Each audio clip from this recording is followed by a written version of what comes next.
Hi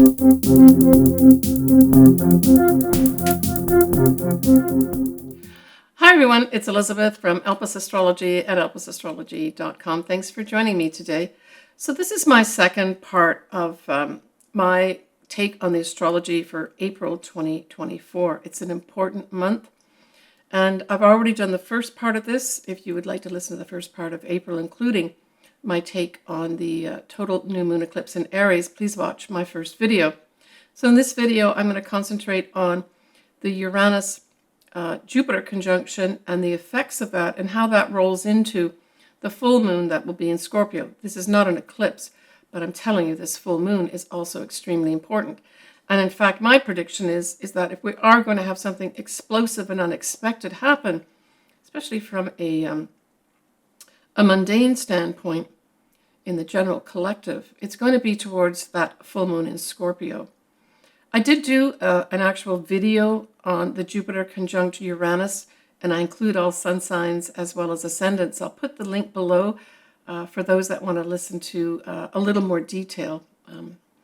All right, so let's start off with that.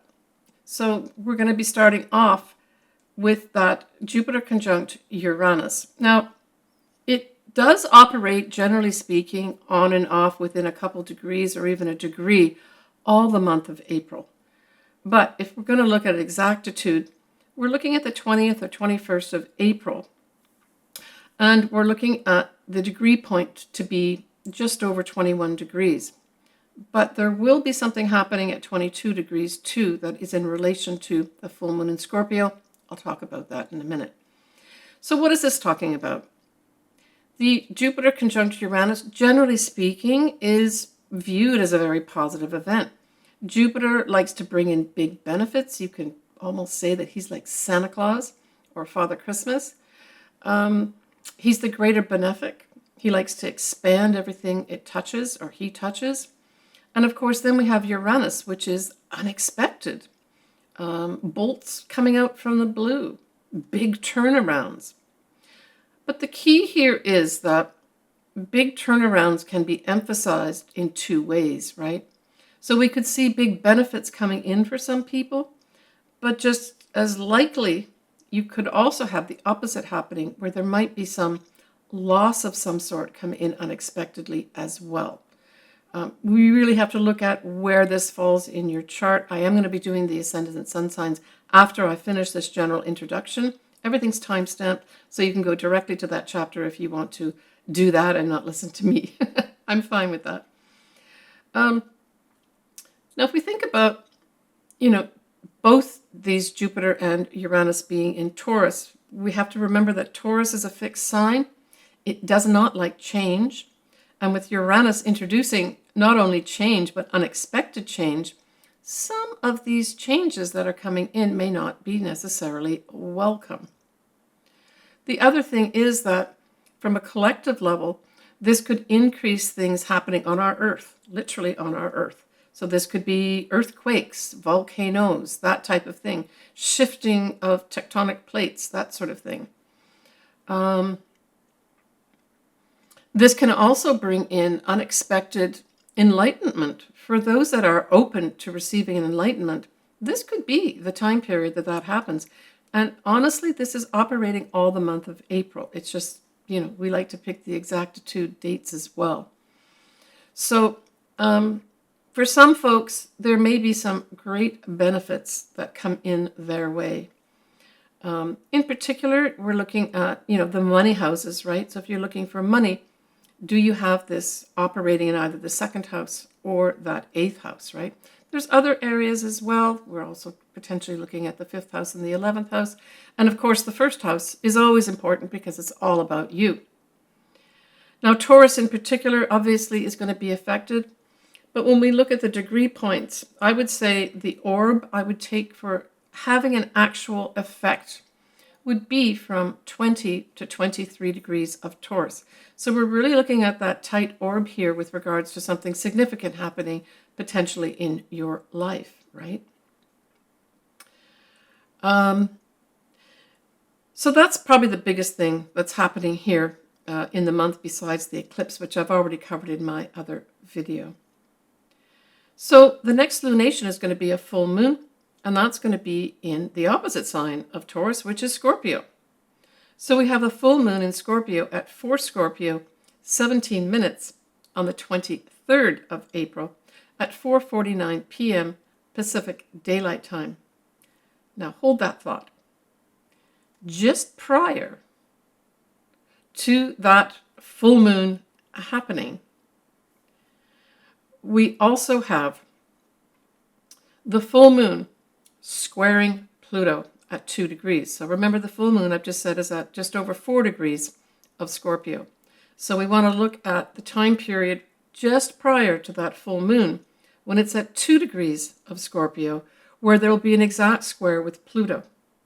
That is actually going to occur around 12:27 p.m. Remember that the eclipse, or the full moon rather, itself happens at 4:49 p.m. These are all Pacific Daylight Time periods, right?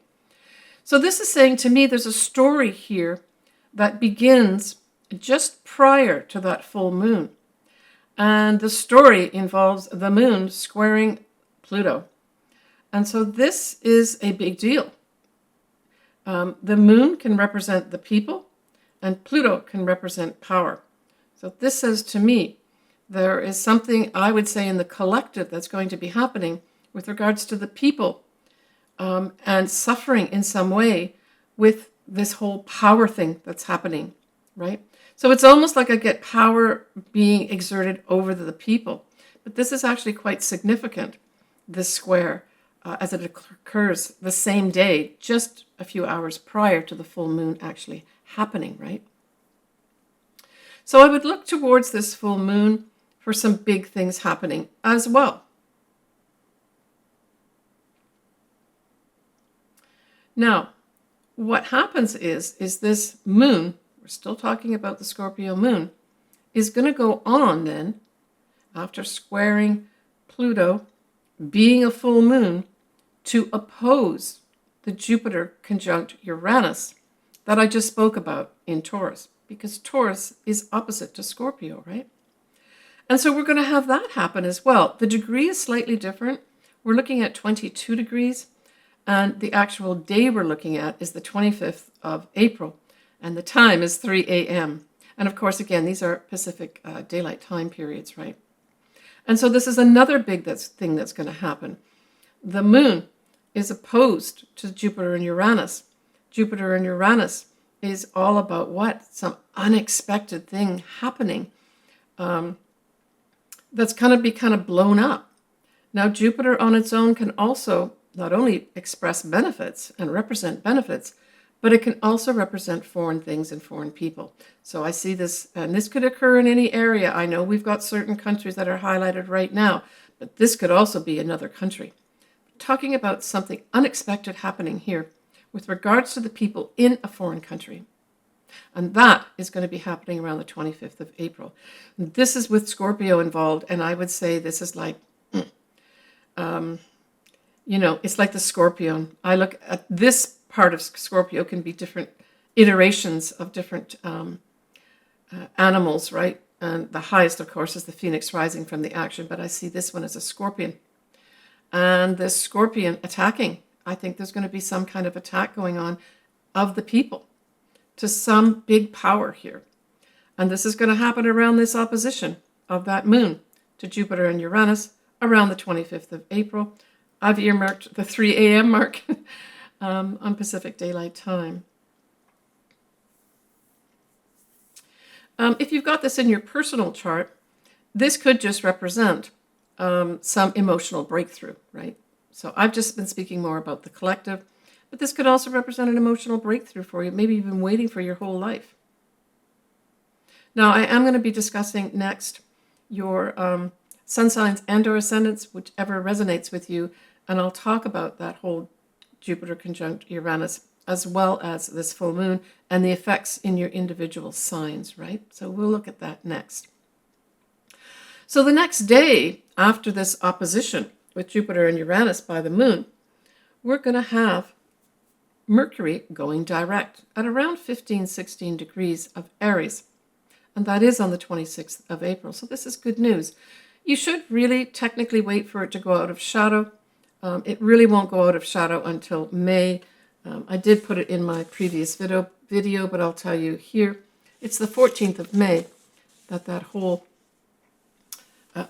Mercury will be out of shadow completely, right? And many things cleared up with regards to communications, writings, computers, anything regarding that, right? Now, when we look at the 29th of April, we are looking at Mars conjunct Neptune. Now, I spoke about, in the first part of this video, I spoke about Mars conjuncting Saturn and the effects of that. Now we have Mars conjuncting Neptune. And this is not the greatest conjunction to have happen because Mars wants to take action and Neptune kind of can't make their minds up. So this could play out, say, individually, where you want to take action somewhere and there's some confusion happening or someone's not going along with it, or there's an element of deception even that could come in here too with this whole setup of Jupiter conjunct Neptune. And of course, Neptune is in its home sign of Pisces. But it can also speak to, at its highest, spiritual warriors, right? And maybe a spiritual warrior too. It can also talk about religious fever of some sort or fervor. But there's going to be some people that actually are going to have some compassion fatigue. That's what came out for me on this too. This whole Mars conjunct Neptune is compassion fatigue. And that's a significant thing where, you know, there's going to be some people that have been just really, maybe in their job, just doing too much with regards to giving all to others and not taking back themselves. So there may be a wake-up call for some people here where maybe you've got to take better care of yourself. But as I said, there's also this religious fever that can come in as well, where these religious factions may rise up and cause some problems here.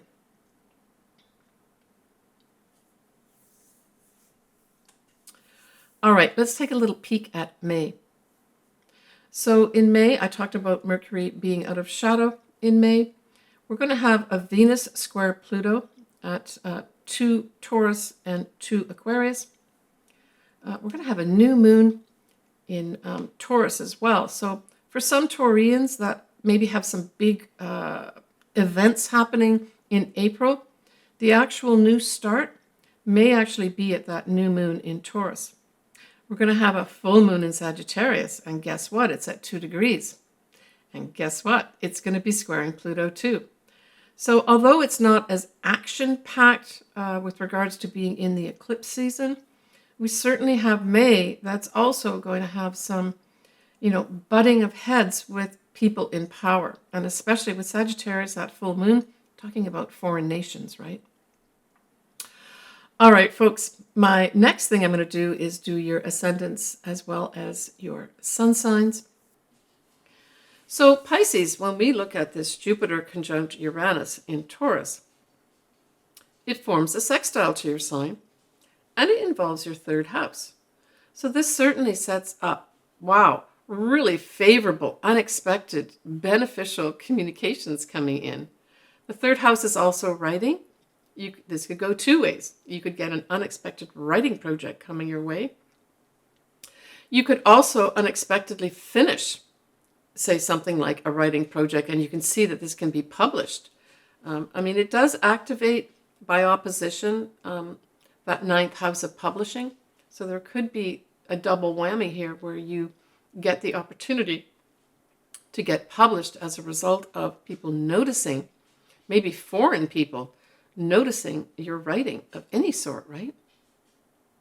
But it can also bring in a potential beneficial change with regards to, say, your day-to-day movements. Say in your job you've got to travel to work, and maybe up to this point it's been onerous. Well, this could have you being given an opportunity unexpectedly to stop that travel. Where do you want to keep traveling around, or do you want to stop it and work from home instead? We're allowing you to do both. Do you want to come in to the corporate company, or do you want to stay at home? You could be unexpectedly be given that opportunity, especially if there's a tie-in with you teaching or you advising for some reason, right? But generally speaking, that third house is communications. You could also get an opportunity maybe to set up some kind of communications systems. And systems we're talking about here are potentially anything to do with Uranus, right? And that tends to be social media, the internet, all that. So you may also get an unexpected opportunity to set some stuff up like that. That's really a benefit to you. You could also, Jupiter's a teacher. You could also be given unexpected the opportunity to teach in some way, right? Siblings may come into view, as well as neighbors for some reason, where you work together of benefit, right? Maybe setting up some beneficial causes of some sort as well. Now, when we look at the full moon itself, we know that Scorpio is a fellow water sign. So it trines you, and it trines your ninth house. So this also activates what I just spoke about, which the ninth house can be publishing, right? But hey, for those Pisces that have been in some kind of legal wrangling, that full moon in Scorpio is going to bring it favorably to a conclusion for you. It can also just represent, for some Pisces, you ending some big travel trip that you've been on. It could have for others seeing the end to a maybe advanced degree of some sort. For others that maybe you've had to be traveling overseas for your job or dealing with foreign people. And this full moon brings a wrap up for it too, right? But remember that full moon will go on a few days later to oppose the Jupiter conjunct Uranus conjunction. And so there's some kind of pinging here that's going to go off between, I think it's a writing project and your publishing of it. It's like a back and forth thing happening where it may not happen right away, but that it may happen a few days after that full moon. But this also could tie in with anything to do with travel, legal matters, that type of thing can actually come in here for you too. Remember, you've still got Saturn, of course, as well as Neptune in your sign. Saturn just bringing in stability for you, right? And I would say that Neptune is trying to show you your dreams, hope, and wishes and give you inspiration for that, right? All right, Pisces, take care of yourself.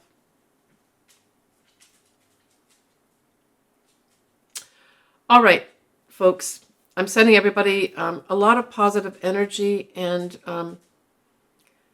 real optimism is what I'm going to say. Real optimism for big change in our lives in April that brings us the things that we need to get on the path that we need to be on, and to manifest some things in our lives that help change our lives around for the positive, right? So take care of yourself, everybody. As always, I like to do people's charts. All my information is below. Please contact me. If you've got any comments, you know I always like listening to those too and reading them. Take care, and we'll talk to you soon. Hi, everyone. It's Elizabeth here from Elpis Astrology. I'd like just to give you a little more detail about what I do with regards to the services I can offer you. Certainly, I suggest that if you've not had your chart ever done, this would be a good time to do it. Contact me. All my contact details are below, and we can talk to each other back and forth and arrange something for you. So I offer different services. I offer a full astrology report for two of my services. One is where I look at both your natal chart and your progress chart in detail. I accompany that with a physical chart, as well as your charts that I'm looking at for that year. I do what's called a transit chart, which really involves your progressed chart for that year in combination with your natal chart. I give you a report for that as well. Typically, I'd be updating an existing report for you. I have a lot of clients that come back to me yearly. And then the other service that I offer is a combination of taking a quick look at the astrology. Typically, it would be a year or 2 year, what stands out for me, looking at that, and then adding in at the end a tarot card reading to accompany it. I record that and send that to you pre-recorded. So that's not a live session. The other two that I do are live session. And then I offer, obviously, custom. I do a lot of picking marriage dates, compatibility. I typically use what are called Davison charts. or synastry as well, where I can combine two charts to see how do these two charts of these people work together. More often, it's going to be sort of romantic relationships, but it can also be business relationships too. How well do we work together type thing by producing one chart. So I do all that. As I said, I would love to do your chart. Contact me below, and we can work together to make that happen for you.